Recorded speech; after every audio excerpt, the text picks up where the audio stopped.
Six ఆడకూడదా Srikanth? Hi guys, today మన Kadapa YSR స్టేడియంలో ఏపీఎల్ మ్యాచ్ అయితే జరిగింది. Vijayawada Sunrisers versus Tungabhadra warriors.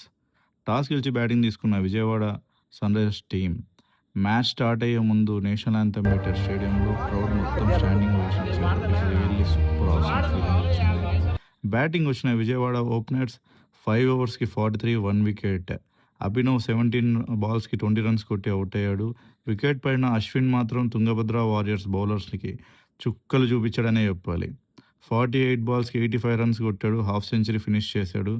Next వచ్చిన అబ్బాస్ తుంగభద్ర బౌలర్స్ని ఒక ఆట ఆడుకున్నాడు. 25 బాల్స్ 52 రన్స్ కొట్టాడు.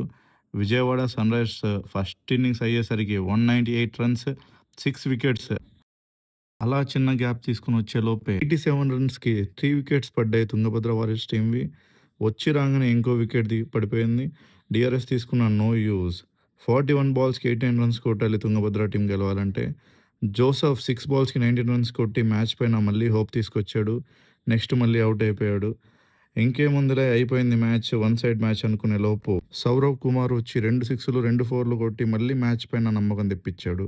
Finally Vijayawada Sunrisers team 19 runs తేడాతో అయితే గెలిచేశారు. భరత్ సూపర్ బౌలింగ్ వేసి 4 ఓవర్స్కి 36 రన్స్ ఇచ్చి 4 వికెట్స్ అయితే తీశాడు. ఏపీఎల్ మ్యాచెస్ ఎవరైనా చూడాలనుకుంటే కడపలో 17 నుంచి 21 వరకు ఏపీఎల్ మ్యాచెస్ అయితే జరుగుతాయి. ఎవరైనా వెళ్ళొచ్చు, ఫ్రీ ఎంట్రీ ఉంటుంది. మీకు ఈ కంటెంట్ నచ్చితే లైక్ చేయండి, ఫాలో చేయండి, షేర్ చేయండి. Thank you.